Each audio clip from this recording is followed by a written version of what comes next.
Guys, so welcome. I am going to share my screen shortly. I just wanted to give you a heads up. I did come down with the flu right after a big talk that I gave, so my voice is a little nasally and I might be blowing my nose, but I will do my absolute best. And my assistant Priscilla is going to be looking at the comments in case there's any questions and kind of moderating that as I go through since I'll be sharing slides. And just a reminder, we're going to be on a mat or on a bed. That's why I'm in my room to do a practice kind of exercise, some way that you guys can take some action after today's presentation. So if you don't have that already, go ahead and grab that at some point during the presentation. It'll just be some brief, easy movements, and then we'll move into a somatic parts work practice. And I will make sense of that in a little bit. Awesome. All right, I'm going to share my screen. Cool. So welcome to day 4. Today we are talking about our inner critic. And this session was originally called Mute the Inner Critic, but I'm kind of looking at it from a nervous system lens. And while what we're talking about is really assuaging that inner critic, making sure the inner critic isn't so loud, right? That voice that can get so judgmental and that can make us feel like we're kind of bullying ourselves and really down on ourselves. But from a nervous system perspective, I see the inner critic truly as a protective mechanism. And we're going to talk about that today, what that means, and how we introduce kind of a lens of self-compassion when we're talking about these parts of ourselves that we feel slightly in conflict with. So first, I'll give you a little bit more of a background on me. I am a nervous system practitioner, and my background is in behavior change around health programs for my master's degree, and then combining body-based movements with subconscious work. So with the clients that I work with, they're really looking for a kind of root cause approach to some of their ongoing feelings of, emotional unsafety, of feeling high levels of anxiety, maybe panic attacks. And then on the other end of the spectrum, clients who are experiencing really low episodes, like long depressive episodes, or feeling really kind of numbed out to the world. We see a variety of different nervous system states, and we'll kind of talk through those as well. And because of this nervous system background, right, and this is really what saved my life, I had my own journey, and maybe I'll touch on that a little bit in the call.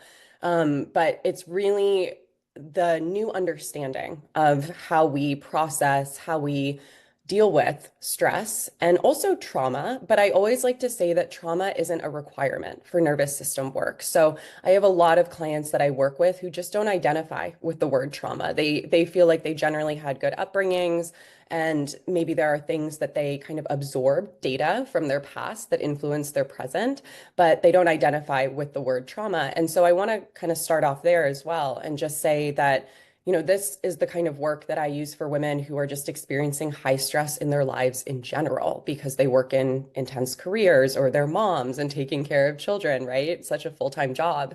And so if you fall into either category, this presentation is going to be relevant for you. It is really relevant for anyone who has a nervous system, which is all of us. So one important thing to know about me, and I talked about this in my TED Talk as well, and it was a big, big focus of it, right? This idea that we are not broken. We're actually not in need of fixing. And what I mean by that is our nervous system is actually always working exactly as intended, and we can always understand why we're taking certain behaviors. They always make sense, right? Either from our backgrounds or from the fact that something that feels maybe at odds with us is actually truly protective. But the key here being, I don't believe in self-sabotage. I really only believe in self-protection. And I actually find that the language around self-sabotage, brokenness, needing fixing can create this kind of feeling within ourselves that we are our own worst enemy. And that creates internal unsafety, right? And we can't outrun an internally unsafe state.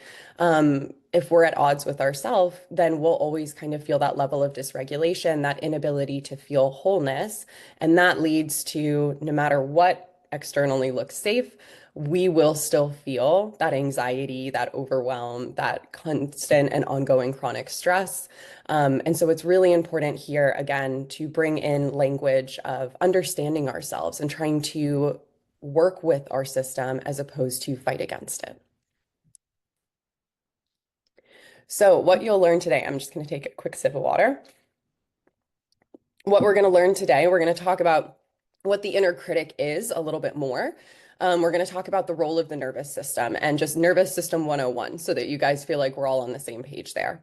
We'll talk about how our past informs our present. And so I'm going to talk to our childhood imprints, but also how our present attachment styles. You guys are here on the Single on Purpose community, so really relevant there.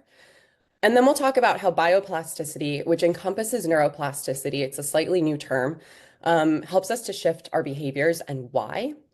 And then we'll do a practice exercise around, and I'll give you guys kind of the steps of it as well, transforming the inner critic into our inner guide. Okay, so our inner critic, the voice that won't quit is what I like to call it.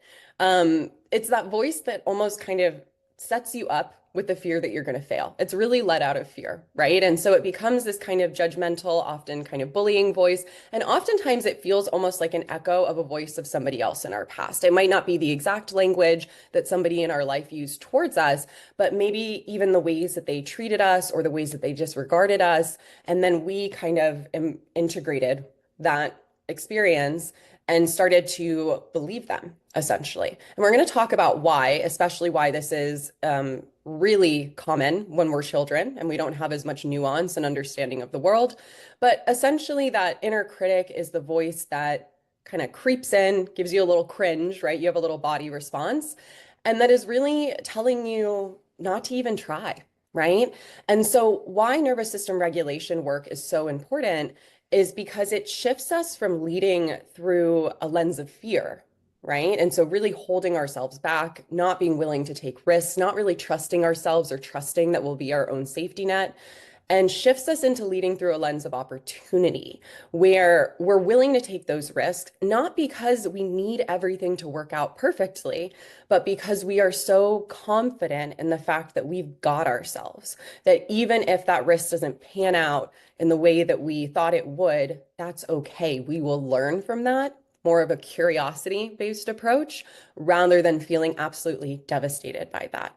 And that shift and that transition is one through this work that we can actually make permanently. And that's what's really beautiful about nervous system work is the goal is that you never really have to focus on it again, right? You actually get to kind of move past the identity of healing forever and move into growing, your growth journey.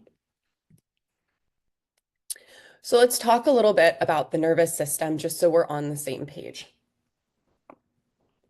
So when we're talking about nervous system regulation, we're primarily focusing on our autonomic nervous system, big fancy word for the nervous system that has our kind of survival responses and our kind of down regulation or like come back from that survival state responses.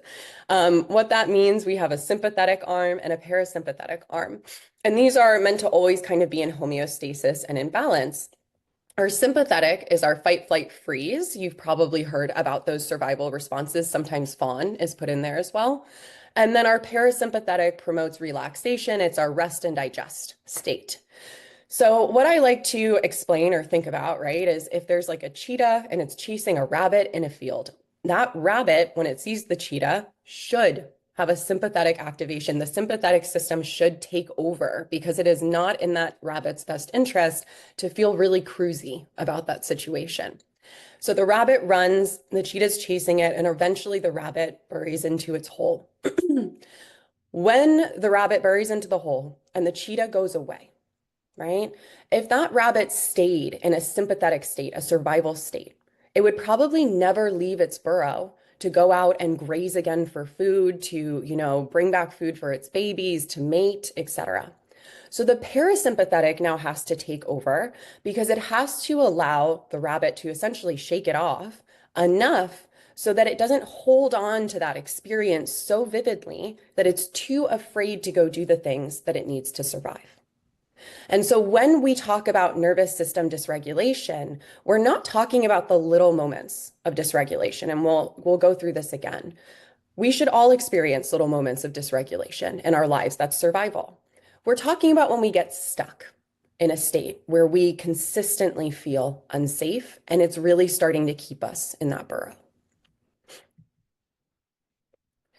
What's key to understand here to the whole concept of your inner critic for sure and why it's protective, but just the nervous system in general, is that it's wired towards survival. It is not wired towards happiness. And I know we all wish it was, right? We all wish that we were wired towards thriving and living our best lives. And there's like a level of almost grief or like acceptance that goes with this because we get sold to in a capitalist society and through Instagram ads and the algorithm that the goal is to always be happy and perfect all the time. And so it's no wonder the inner critic comes in when we're anything less than that, which is literally impossible, to tell us how we're failing, to tell us how we're not good enough, all of that, right? But it is wired towards survival. And for me, this was a really important thing to understand to let myself let go of some of the shame that I'm not perfect and happy all the time. And in fact, that is by design. There's nothing wrong with me. So the nervous system is scanning for threat at about 4 times per second. That's on the low end of some studies. And so I calculated over a 12-hour period how many times we're scanning for threat in our environment. It is close to 200,000. That is how much our system subconsciously is on the lookout for what could potentially be a danger to us. The nervous system is always on the lookout, always predicting what might come next because it loves you to death. It loves you so much. And there's a beauty in that, right? And being like, wow, this thing is really on my side. And so even this understanding, this validation of why we are the way we are, I find is a really powerful driver towards self-compassion. Now, I like to bring in Maslow's hierarchy of needs because it's one that we often in some way seen or, heard about, right?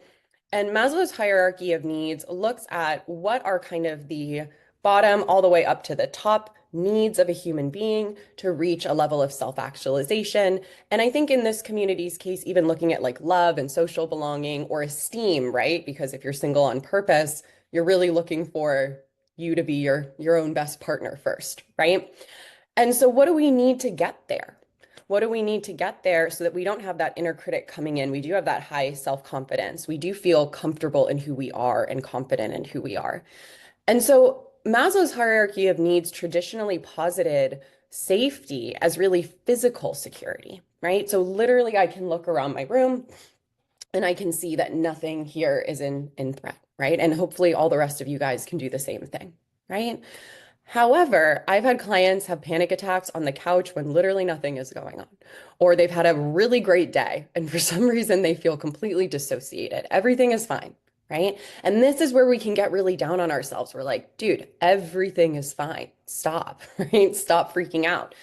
And that comes from a frustration that we're still experiencing these symptoms or these feelings of, anxiety, irritability, even sadness, right?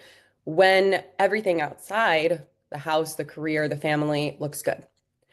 And so a lot of my work is kind of advocating around or, interpreting Maslow's hierarchy of needs and asking for kind of a broadening and expansion of it to not just include physical security and safety, but to include emotional safety, emotional security as just as important as food and water and shelter because we are biologically wired towards survival.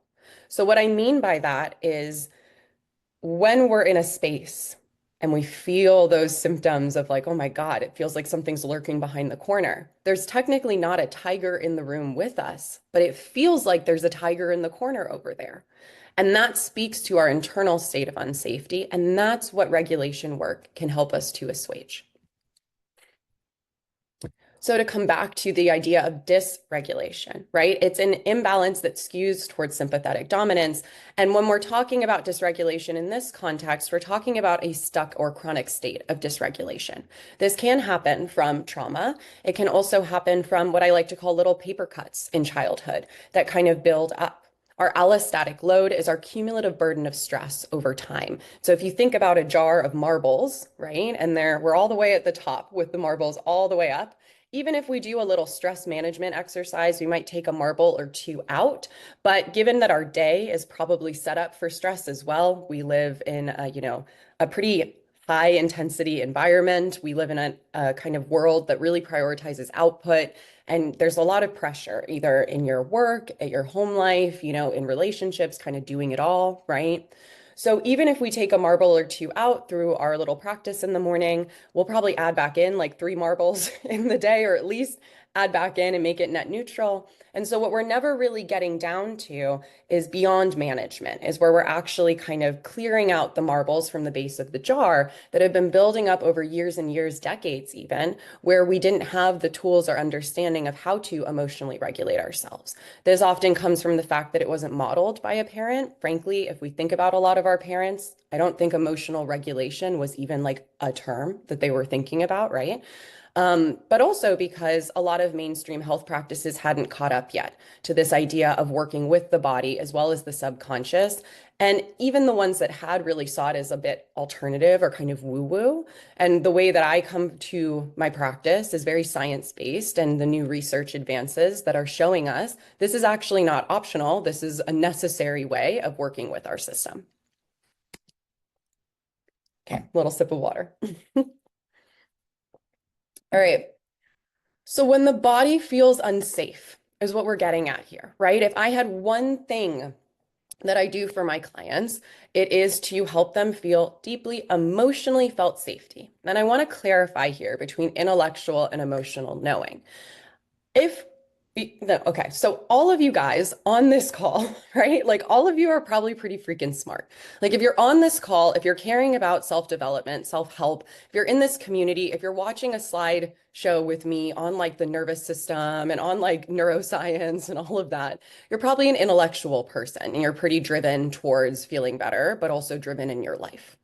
And so what I always like to say is I work with the smartest people that I have ever met. They are impact driven, they are badasses, they are stubborn as hell, they are skeptical, and they are wicked smart, right? If they can't think their way into feeling better, no one can, right? And so what we see is that we've often been faced with these kind of prescriptions of, replace a negative thought with a positive thought, or, say affirmations to yourself in the mirror over and over until you believe it. And what we really just do is start to pretend that we believe it.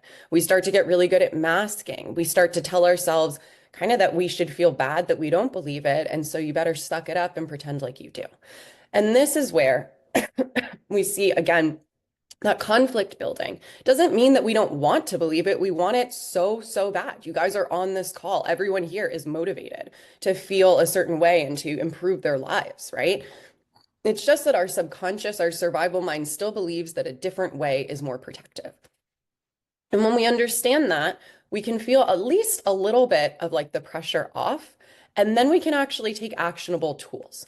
So nervous system work is really about moving away from the why. Like, why am I like this? I need to psychoanalyze everything and understand everything about myself, into the what. What can I do to create more safety, to move forward and help my system? So rather than just having an intellectual knowing of safety, which many of us do when we look around our room, we are seeking a deeply emotionally felt sense of safety. And that has to come through more root cause approach healing, body-based and subconscious work. When the body feels unsafe, if we haven't done this work before, if we're new to this, if we are feeling that unsafety, right? That is when our inner critic is going to arise, because our inner critic is the result of a nervous system response, right? And it actually is coming in out of love, out of protection. For example, the inner critic could be telling you, don't say that again, that was dumb. A little harsh, right? But the reason that's coming in is because at some point in your life, you learned that if you say something dumb, it's going to be chastised in some way, or people are going to abandon you, or, people aren't going to like you. And so it's trying to censor you, but it's not doing it because it thinks you're dumb. It's doing it because it thinks that's the best way that you've learned, given all your past data, to survive, right? And I'll give you a couple more examples as we go. When we are triggered by stress or a relational threat, right? And we definitely, the inner critic comes up in attachment styles for sure, our relationships to others as well as to ourselves, right? That voice can come in and it's pretty aggressive because it senses an imminent threat. There's really no time to sugarcoat or be soft. It needs to take the approach it believes you will most respond to. And if you have been, raised in an environment or lived in, kind of consistent patterns of responding to when people are mean to you, because you had to for survival, not because it's your fault, then of course that voice is going to be more aggressive because it's seen that that typically sends you into action. And typically that criticism, right, is a way to control or to avoid something like rejection, abandonment, whatever we think might come if somebody finds out how truly flawed or fraudulent that we are. So childhood imprints, right? I've touched on this a little bit, but I want to go in a little bit more just so you guys have an understanding of what I mean by we don't have to all have bad, shitty childhoods in order to identify with this work, but all of us come out of childhood with survival patterns, mechanisms, and kind of logic around the way to best, up our chance to getting to adulthood. This is just a biological wiring. This is what all animals do. Our minds are most malleable when we are young. In fact, 90% of our survival brain, which is here in kind of the red, develops by age 5. This is frustrating because it can feel like, but I know so much more now as an adult, right? And you have that prefrontal cortex, that kind of conscious mind, right? That logical mind that's saying, hey, this is not serving us anymore, this type of protective mechanism. But when we're younger, we don't have the nuance of the adult mind. And that's actually by design, because if we waited all the way until our prefrontal cortex was developed to instill our best survival patterns, we would not have a good chance of surviving about 25, 26 years before getting there, right? If we're talking from evolutionary standpoint. So we learn these survival mechanisms from our caregiver, from our environment. We now understand epigenetics, so some of these can be passed down. And over time, it becomes internalized. And really what happens is that your mind is constantly on the lookout for data that supports what it already believes, right? So there's this strong bias to make sure that the things it's taken in are continually confirmed in your life, because that gives us a ability to best predict what's coming next if we feel really confident in how the system works, the logic of it. So an example I like to give here, let's say you were walking down a random street and a random person jumped out of a bush to scare you, right? And you are in this kind of child mind, you're, around 5 years old. Clearly that was a random event. It had nothing to do with anything that you did, but what the survival mind might take in that it can use for you to avoid a scary situation like that in the past is either to avoid bushes for the rest of your life or to avoid sidewalks, right? The survival mind is trying to take in some type of logic, but really trauma kind of occurs when the mind can't make sense of what's gone on, and then it kind of puts it on us. And so we start to build out these patterns that feel extremely real. They do. And we have to treat them as real because of how deeply they're in our system, but are based off of some level of control that's not fully seeing the whole picture, especially when we're younger. So some childhood roots and attachment. Again, you do not have to have had these childhood experiences to experience these types of attachment styles. However, it can give us a little bit of context into why we might have developed into the way we are. What I like to say is very rarely is somebody just entirely one or the other, right? At least in my experience. However, we do tend towards kind of a more dominant way. And I also think that we fluctuate throughout life, right? And so it's just always important and a nice practice to kind of check in with yourself. But, please, if you're working with an attachment style and you are checking in with yourself, it can be really easy to label ourselves as one of these and then constantly throughout our relationship kind of, again, look for proof or evidence and always be psychoanalyzing ourselves. That can cause a lot of stress. So I want you to be aware here, but also not feel like you have to fit yourself into a box, right? This is more just for information. So I've given a couple examples of what the inner critic might say in quotes. When we are like an anxious attachment style, this kind of belief that we might need to cling to people in order to feel love. We might have some fears of abandonment or of rejection. And that typically is the nervous system in a more hyper aroused state. So that is more of a fight, flight, kind of higher cortisol state. We're feeling more activated and agitated. And typically that has to do with inconsistency in our childhoods. If we're in a kind of avoidant attachment style, more dismissive, this kind of idea that we can only rely on ourselves. Maybe in our childhood, we weren't allowed to emotionally express, or we really saw that we had to rely on ourselves at a pretty young age in order to make sure that we were taken care of. And so typically that's like hyper independence, but it also means a level of suppressing emotions. And this is why we associate it with the hypo arousal, the kind of lower state, more towards a freeze, lower cortisol, just kind of a bit meh towards the whole life and situation, because the idea of expressing emotions feels unsafe. And then we have disorganized attachment, right? Kind of fearful, avoidant. This is, mixed. It is typically because there wasn't kind of a consistent source of comfort, and, there were kind of anxieties and uncertainties around receiving that love. And this just switches between the two states. And again, we're all going to be some little touch of all of these. To the extent it's helpful for you, label it and understand yourself and work through it to ideally get to that secure state, more regulated, where you really trust that you're okay.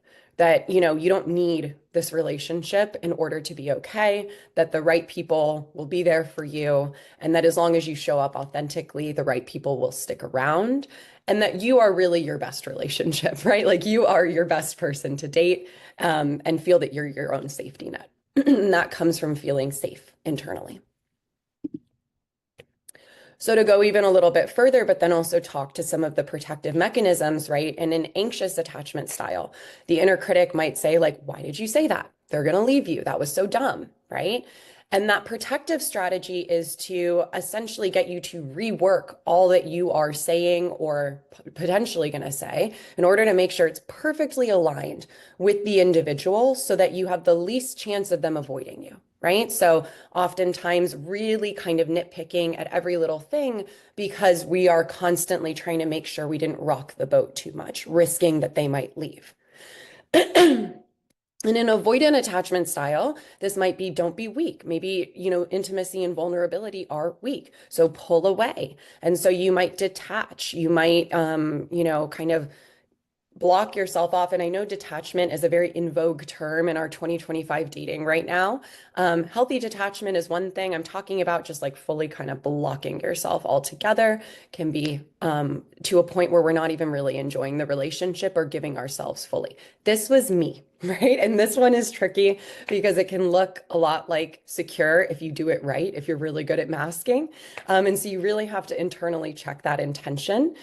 For me, it looked like I'm just so confident and comfortable in myself, but truly it was the opposite. And it was really just making sure no one got too close. And now, as somebody who's securely attached, right, I actually am the most emotionally vulnerable and open. And it's because I know that it's okay if that person rejects that, because that is who I am. And I don't want to be with somebody who doesn't know me and like me for who I am. Okay.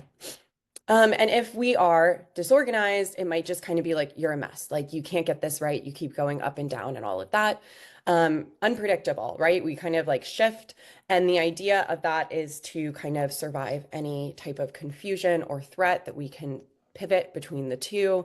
But often this is really difficult for us, right? We kind of feel like we're out of control, and that we can't really ever understand or get right how we're working in this relationship. I see a lot with disorganized kind of pedestaling our partners. I mean, certainly with anxious as well. But when we're disorganized, there's this feeling of like, I am the crazy one, right? And we really take on that identity. And then, of course, secure, we trust in our connection and our ability to repair, but also that we'll be all good on our own as well. So the nervous system is predictive, right? We've talked about this. The nervous system is consistently going to look for data that confirms your biases, and it is going to do its best as it's scanning for threat to best pick up what's coming next to set you up for success. And so there's so much going on underneath the conscious mind, right? There's so much going on in the body, and it's actually pretty incredible. One thing I like to tell my clients when they're feeling like rest is unproductive or lazy is that when you are resting, you literally, your whole system is doing so much. There is so much going on underneath the skin. It is repairing, cells are forming, it is processing information, it is collecting data, it is like all these different things, right? That you can actually be so freaking productive without lifting a finger when you sit on that couch. And it's actually a really beautiful reframe, I find, and one that, again, not everyone buys right away, but eventually you're like, oh yeah, like my system really is doing a lot when it rests. But it's constantly operating, it's constantly predicting, and it operates based on patterns. And so why is this important for us? Well, if we know that it operates based on patterns, then we know we can interrupt those patterns and that we can shift something. And I'll talk about exactly why, but we're going to talk and lean into a little bit more on how we shift these beliefs and patterns so that we can move forward. So habit loops, right? You've probably seen these or this discussion in something like Atomic Habits. I first learned it from Dr. Judson Brewer and his work on unwinding anxiety, but also on addiction research. He calls himself an addiction specialist, and he says that we are all addicts, right? Because we are human beings, we are constantly living in addiction cycles, so to speak, or habit loops, right? And so destigmatizing the idea of addiction, some are just more societally accepted than others, but rumination essentially becomes an addiction in our system. Stress, overworking, overly eating healthy, overly exercising, right? And so to kind of take away some of the stigma of some of these other ones and allow ourselves to see that it's all working through the same reward system. And so how is this relevant to our inner critic, right? Well, when we look at the kind of old paradigm in mental health and the way we used to look at things, we used to focus a lot on the triggers or the cues.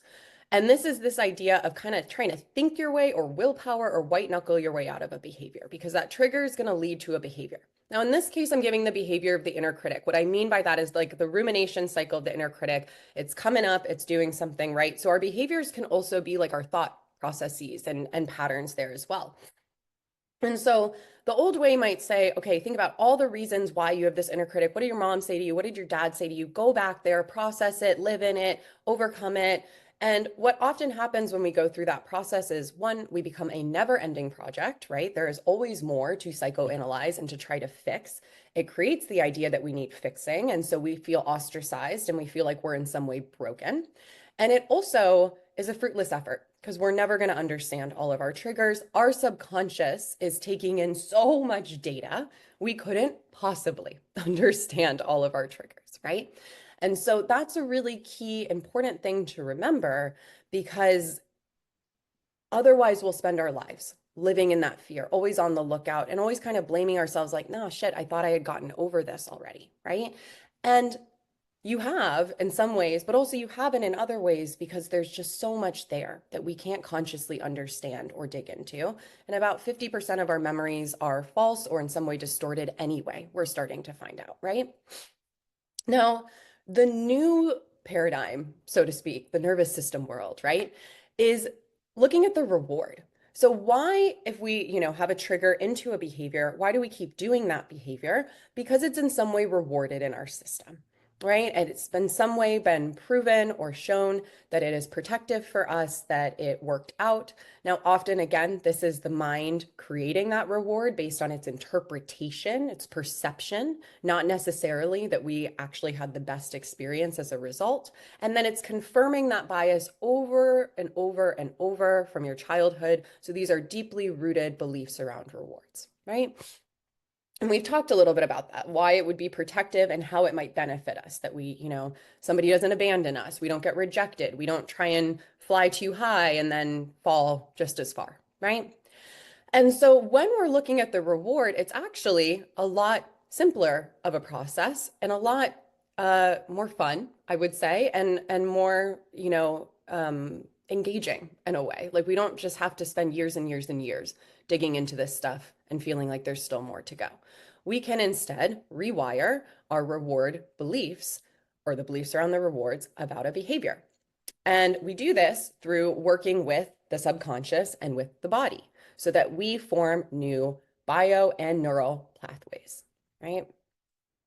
So bioplasticity. This is the way that we go about this. In the 1950s, right before the 1950s, we believed that we were just like static, right? We had a set number of neural pathways. Fundamental change was impossible. And then in the 1950s, we discovered neuroplasticity. And this was massive. It literally changed everything, right? Because we understood that we could change and rewire and adapt at any age, and that we kind of could create infinite new neural pathways. And now, with nervous system research and advances, we're expanding it even further from just neuroplasticity to actually bioplasticity, the nervous system overall's capacity to shift and rewire and heal over time, which includes our internal and external influences, and it encompasses the body. And this is really important. You guys have probably seen now there's a boom in like somatic work, soma of the body. There's a boom in this idea of stress and trauma being stored in the body, of facial releasing, all of that. And so it's really important that we're taking this nervous system holistic lens, right? And no longer seeing the mind and the body as separate, but truly all part of one system. And so what's going on in one impacts the other. And so this is a remarkable kind of discovery and process that we leverage to give us hope that we can move out of these cycles that feel like they are just kind of riddling us with constant criticism and rumination, and move forward. And so what's really key, the most important thing with anything bioplasticity, I'm going to give you guys more practical tools, but it's curiosity, right? It is starting to get curious about what is showing up in my body. What's happening when that voice comes in of the inner critic? You're taking kind of like the experimenter and the experimentee lens, right? You're almost a scientist looking at the data of what's occurring in your system. There's a couple reasons for this. One, curiosity is registered as a positive emotion, technically, right? And what I mean by that is there's technically no positive or negative emotion, but it's releases endorphins. It makes us feel good, right? And so curiosity is registered as a kind of reward in the system. And so it's a much more enjoyable practice than just like beating ourselves up or judging ourselves or staying kind of closed-minded. And so when we get curious, we get engaged. This can also help to break patterns of rumination and kind of thought loops, but it also allows us to pick up on the breadcrumbs. If you feel like your inner critic is so freaking loud, if anything in your system feels extremely loud, that always means that there have been a lot of moments that it's been showing up just a little quieter that you didn't quite catch. Not your fault. It might not be something that you've learned up to this point or learned or were modeled to do by your parents, right?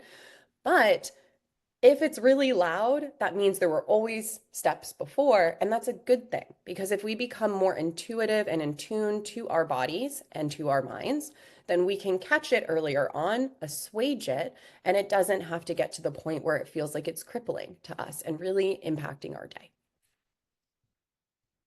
And so the practice that we're going to go through today is what I call from critic to guide. It is a somatic parts work practice. And I'm laying out the steps for you here so that you can come back to this and that you can redo the practice. We'll also do the practice, right? And so that's really key because that's somatic awareness, noticing the body's sensations, is going to be that first step where we're even just understanding the body overall.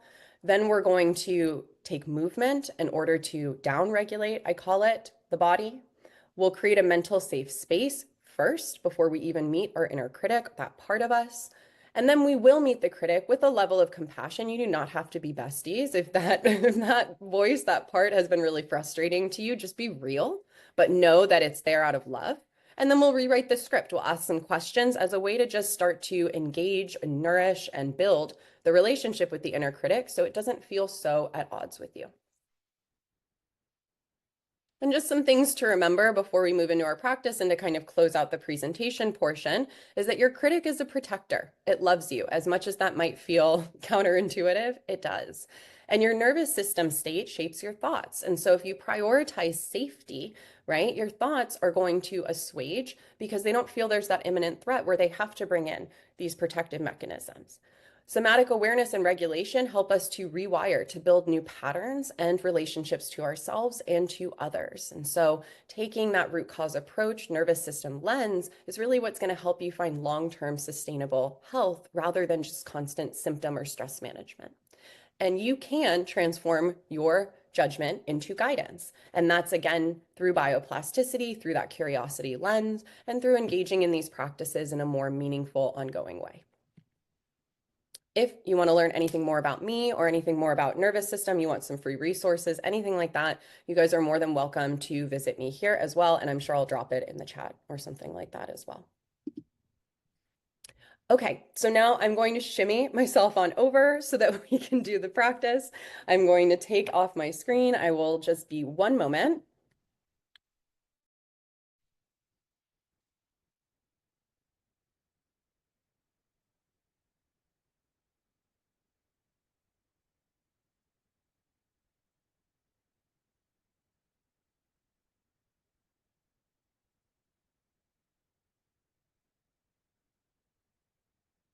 Alrighty. So we are going to find our place on the floor or on a mat or on a bed. And we're going to move into a little somatic parts work practice. Again, with my voice being a little bit coffee, I will maybe record this for you guys again when I don't have the flu, so it's a little bit more smooth, but we'll get a little bit of practice here. Now, a reminder that the reason that we're starting with movement is to bring in some movement somatic practices that help us to bring online the parasympathetic. So many of us feel like, if we just have to go into a practice, we're still thinking about our to-do list. So we're still feeling really logic kind of based. Our mind is going a million miles a minute. How am I supposed to just calm down and like meet with my inner critic when there's so much going on outside, right? And so we're using movement to down regulate the system first. And what I'll also tell you, and I'll remind you of this when we go in, is that if you want to take movement during the kind of subconscious practice, the parts work practice, you are welcome to. So many of my clients will continue to shift and sway either on their backs or seated up because it helps the system to continue to bring online that parasympathetic to downregulate. Also, I don't believe in forcing the body to sit still. If the body wants to take any movement during any of this, even in what I'm giving, if that's not jiving for you and you're like, I want to do this, do that. The goal is that ultimately you prioritize what your body is asking for, not just following me because I'm somebody on a screen. I always say, you guys are the experts on you. All of us are the experts on us, so we know best, right? Awesome. Okay, so we're going to get started just placing our hands onto our shins or somewhere comfortable. And my legs are crossed here because I'm going to be teetering side to side. So I'm kind of using my hand placement to give me a little bit of support here. And I'm allowing my head to start to droop side to side. And you'll notice I'm going pretty slow here, pretty soft. There's a little bit of instability, right, by nature as I'm teetering side to side. And if we struggle with perfectionism, sometimes that can feel really frustrating and it can be difficult to let ourselves go. And so what I like to say is bring a smile, bring a level of playfulness with it. It's actually totally fine if you topple over or if it looks a little bit silly. Everyone can have cameras off, right? You don't have to worry about anyone watching you. And the goal is really just to enjoy yourself as much as you can and giving yourself time. So if those thoughts are coming into your head, that makes sense, right? You've suddenly kind of shifted into a different gear. So just allow them to be there. You don't need to fight them away. Over time, through movement, they will naturally subside. And that's the beauty of this, that it doesn't take us having to force our way into anything. We're just working with the body for enough time that we can naturally get there. And so I want you to picture yourself like you're a blade of grass in the wind, right? Super cruisy. And so maybe you even start to kind of drop your head down a little bit, let some of that neck release, and it's kind of pendulating side to side. Notice if you're clenching anywhere, maybe the jaw, maybe the toes or the legs, just kind of like holding, or the hands. And that's okay. Just give yourself permission to soften even like 1% more, right? Remember, if you're new to this practice, why would you do it super perfectly and well, right? And the goal is really just to have a good experience, have an enjoyable experience, and let the body know that it has permission here to just calm down a bit. Let it start to register that there is no threat in this current space. And so maybe in the beginning, you do spend some time with the eyes open and looking around the space just to register, okay, I'm good. Nothing is in this space with me. I still feel a little activated, but I'm taking steps to support that. And then we'll come back through center here. Again, legs crossed, just allowing ourselves a little bit of a moment. We're going to take our fingertips and we're going to place them back behind our neck, and we're going to give ourselves a little bit of a sensory experience here. So we're going to take our fingertips and just pull them up the back of our neck very lightly, almost as if we were doing a little tickle. And so we don't want to apply too much pressure. And one of the reasons I love these sensory experiences in somatics is because, one, they give us a clear kind of sensation that the mind can engage with and focus on. But two, because they demonstrate to us a good life lesson that more pressure doesn't always equal better, right? The more intensity doesn't always equal better. And actually, the lighter we go and the more we kind of tickle or soften, the more that we're going to feel here. And so maybe you let your head droop a little bit and just allow yourself to almost make this a luxury, almost like you're giving yourself just a really beautiful little light massage or scratch. And maybe you start to rake your fingertips into your hairline. Like, how often do we just give ourselves like a nice scalp massage, right? And starting to wake up some of those nerves. And letting the jaw, maybe the mouth opens a little bit, the jaw falls open. Continuing to breathe. And just last few breaths here. And then we'll place our palms down beside us and just let our head come down and kind of drop and begin to rock and pendulate side to side, giving your neck that little bit of relief. Going super slow here, right? And really focusing on the curve coming from the C curve of the spine rather than leading with the head, the neck. Feeling yourself rotate and kind of push and shift pressure between the left and the right palms, getting a little bit of bilateral stimulation here, helping the mind to process, to cool down. And then coming back up through center, gently stacking yourself kind of vertebrae by vertebrae until the chin is the last thing to rise. We'll once again place our hands onto our knees and just do some hip circles in one direction. If this is a little tight for you, just limit the range of motion. This is not about seeing how far you can go. This is about making it the most enjoyable experience you can.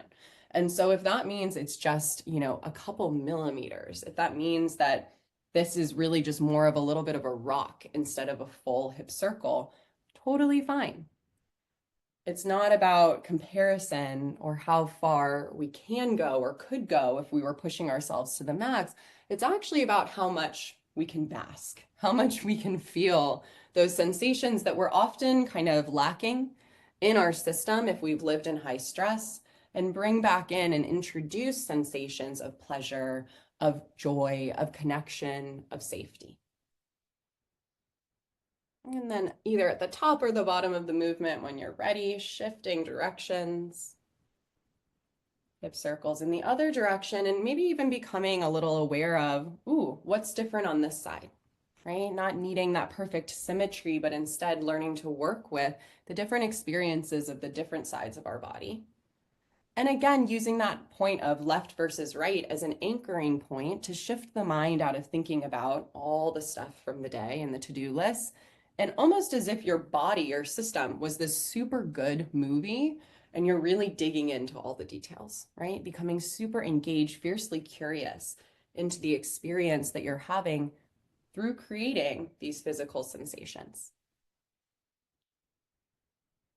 And then coming back up through center, allow yourself to dip the chest down, just through, feel a nice little pull, slight pull in the hips, maybe allowing yourself to shift a little bit here, side to side.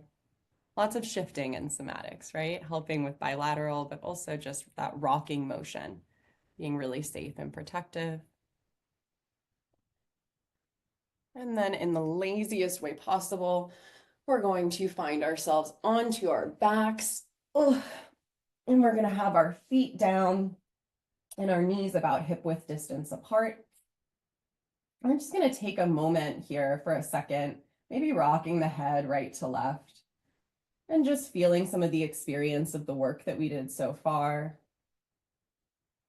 Little micro movements with the head. No need to go all the way to the side unless that feels right for you today, then by all means. And use this as an opportunity to notice, again, any areas that are still holding tension that you might want to allow a little bit of permission to just release, even if just 1%.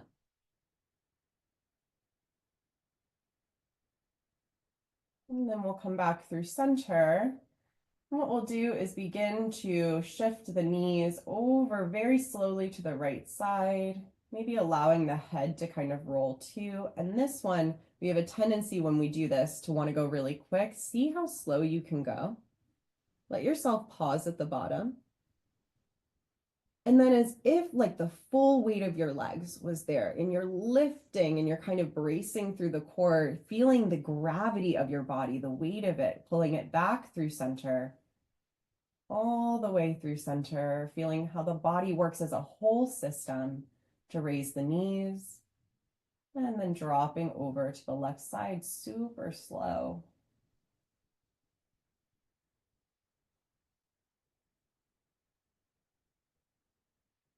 Taking your time to get to the bottom, no rush.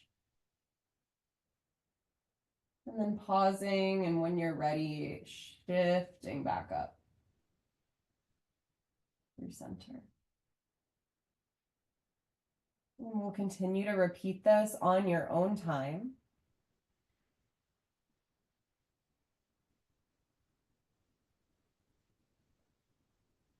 And really starting to, once you get familiar with the movement, engage in the sensations that are happening even further than just the movement around the knees and the hips themselves. Yes, those as well. But can you feel how it feels to have the feet roll side to side? How does the pressure shift from your right and left palm, your right and left shoulder blade? How does the back of your skull feel as you roll side to side? And so there's infinite opportunities to kind of check in and engage with the different ways that our body is kind of catching, pulling, releasing. And it can really become such a beautiful experience of just pure enjoyment, pure pleasure to be in our bodies and to do so through a lens of joy and safety, rather than always equating being in our bodies as some place that's scary or some place that wants what's not best for us. Right? And so I'm giving you a little bit of a challenge, I guess, to start to consider the language that we use in healing and consider if it's the right fit for you. Also consider the way you think about some of these healing practices. You think about sitting with your emotions. Is it only sitting with the uncomfortable ones? Why not sitting in joy? You think about being in your body. Is it only when your body's in conflict rather than being in your body when it feels so fucking good? And so we start to rewrite the script a bit. On your own time, you can come back through center. We'll just do a few final hip circles, little mini somatic practice today just to get us kind of relaxed and cruisy. You'll bring both knees into your chest, palms kind of towards the front of the knees, however feels comfortable. And you'll bring the knees out and around, in through the chest, out and around, in through the chest. And going nice and slow, maybe pausing at the widest point. Sometimes that feels good. I like to kick my calves a little bit. And remembering to breathe, feel that beautiful expression of the shoulder blades as well, the low back as you push down, in through center. And then when you feel ready, if you feel ready, switching directions. Sometimes we have a preference, right? And maybe today it's just sticking with the one that you enjoy the most. Perfectly fine. It's your practice. And your goal here is just to enjoy. Give yourself that little bit of reprieve and relaxation that you deserve, that so few of us really take the time to make sure we prioritize, right? And then maybe squeezing the knees into the chest, a little squeeze and hug, and then you can place your legs down in whatever way feels comfortable for you. We're going to move into the practice. So that I don't distract you, I'm going to turn my camera off and guide you through the practice. And you can be lying down, you can be seated, whatever feels comfortable. I typically like to stay in whatever final resting position I was in so that I can just seamlessly move into the practice. I'll give you guys a few moments here, just taking a few breaths. Allowing yourself to deepen the breath as if the breath was a tool for you to explore the body as a whole, not feeling that you need to visit any place of discomfort or that you have to do a full scan, right? But sometimes I talk about like an inventory, just a little noticing of the work you've done, what's changed, what's showing up.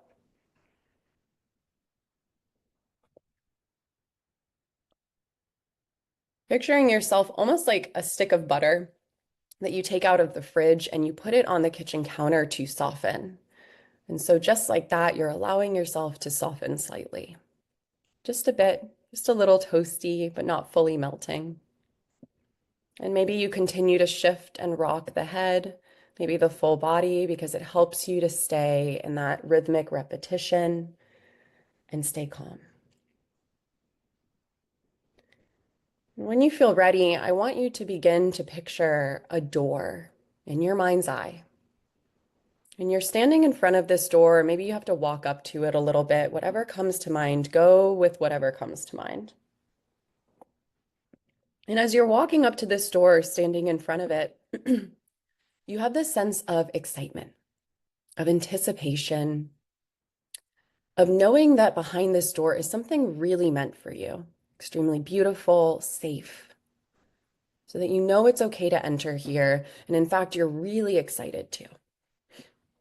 And you go ahead and you place your hand onto this doorknob, door handle, maybe you're pushing it open, whatever calls to you.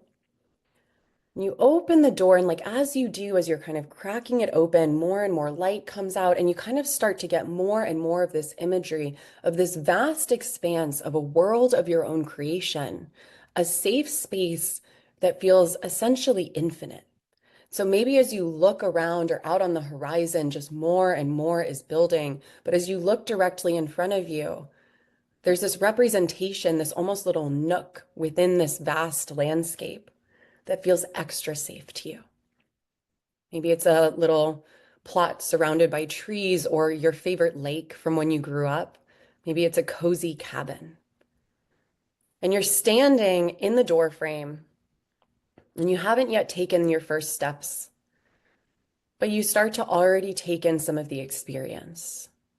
How the weather feels, is the air, is it heavy, light, humid, or dry?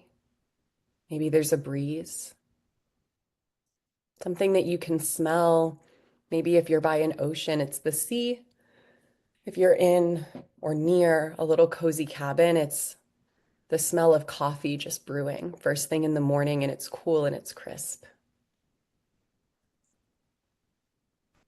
And maybe you take your first steps, you close that door behind you, and you take an opportunity just to feel around. If you're outside, maybe allowing yourself to hold, even smell some beautiful flowers. Maybe you pick up a pine cone. Maybe inside, or if you walked into this little nook indoor space, you let yourself run your hand over a super cozy blanket, something that represents comfort to you. And you can take this big, deep breath as if you're breathing in kind of a sigh of relief for being here, a moment of appreciation, and just allow yourself for a minute to bask in the beauty of this space, almost childlike, picking up on some of the details.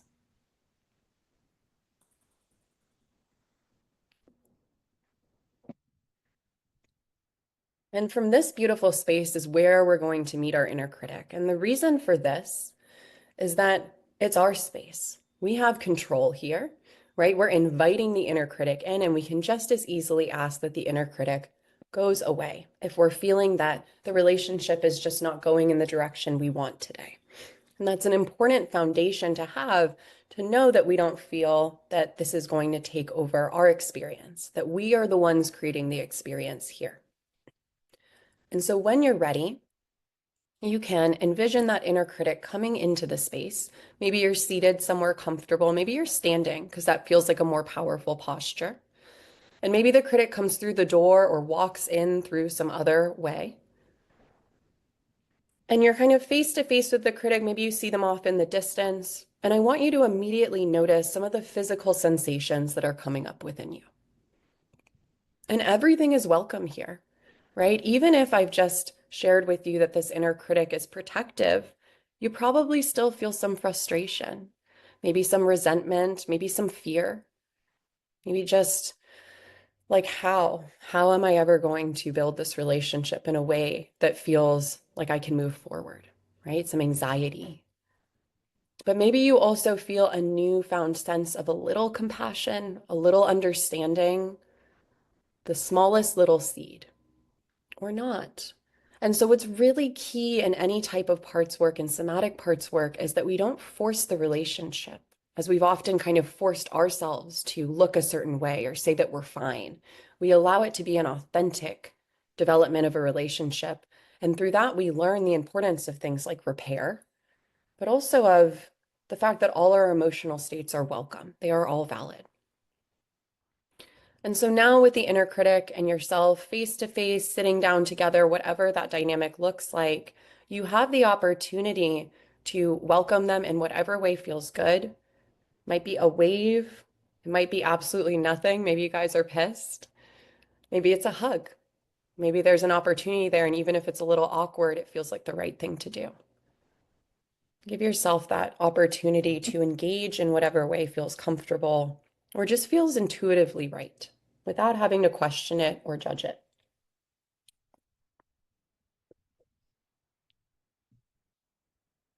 And then I'm going to give you a few questions to ask your inner critic and see what their response is. Though sometimes when we're building new relationships with our parts, the response isn't always immediate, and that's okay. The first question that I would ask my inner critic is, how old are you? How old are you?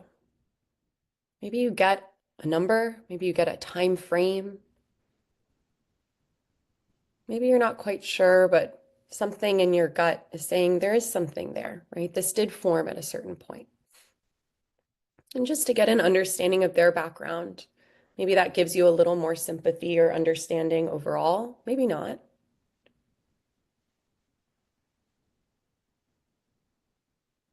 And as you're looking at the inner critic, just noticing some descriptors of them doesn't always have to look like a person. Sometimes it looks like an object, a glowing light, a color, a bit of a shadow.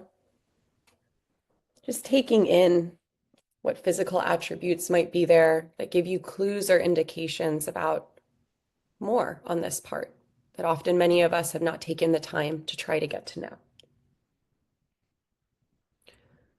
And then the next question I would ask is, where might this part live in my body? Where that part might live in my body. And so maybe something lights up.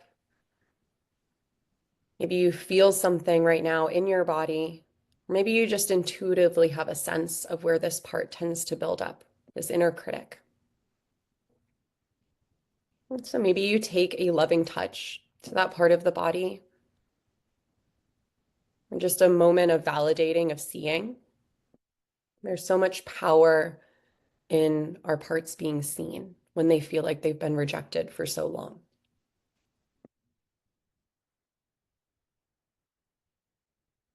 And then asking, why are you here? And see what their response is. Why are you here?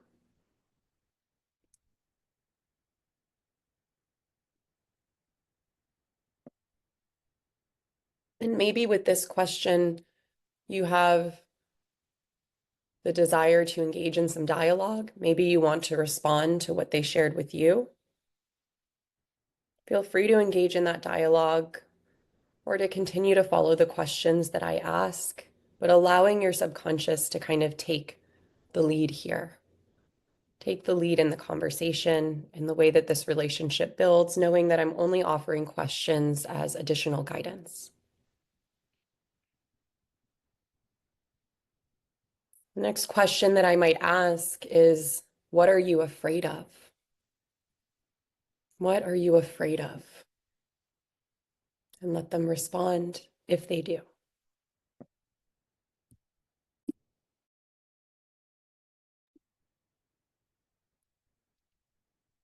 And then the last question I would ask is,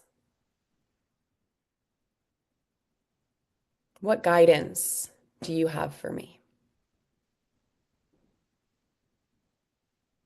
Maybe placing a hand on your heart, feeling the guidance they have, and knowing that you are allowed to hear that and also not agree with it. They might have guidance for you, but they might also be basing that on old stories, information from the past. And so perhaps if you haven't engaged in dialogue yet, this is where it might be a powerful moment to share your thoughts on that guidance, or perhaps an alternative experience that you've had that's shown you otherwise, that you'd like this part of you to consider. What might you like this part of you to consider based on what they've shared? And so take a moment, share that if it feels right for you.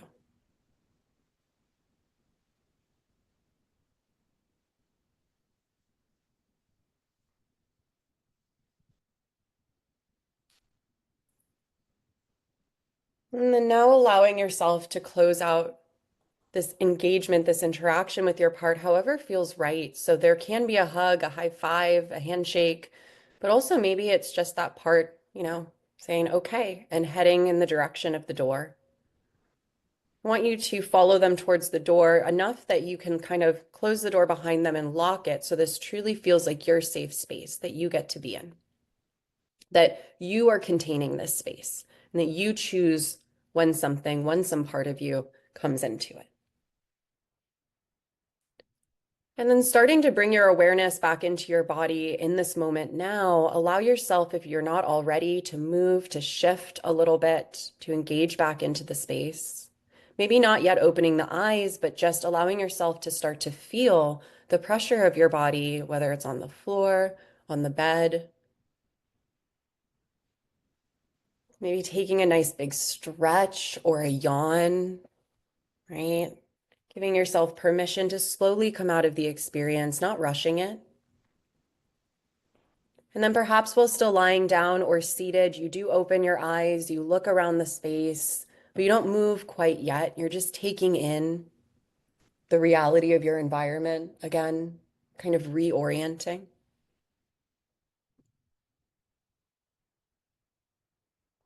And then when you're feeling ready, opening the eyes fully and finding yourself back in a seated position. And I'll be back here when you guys are ready.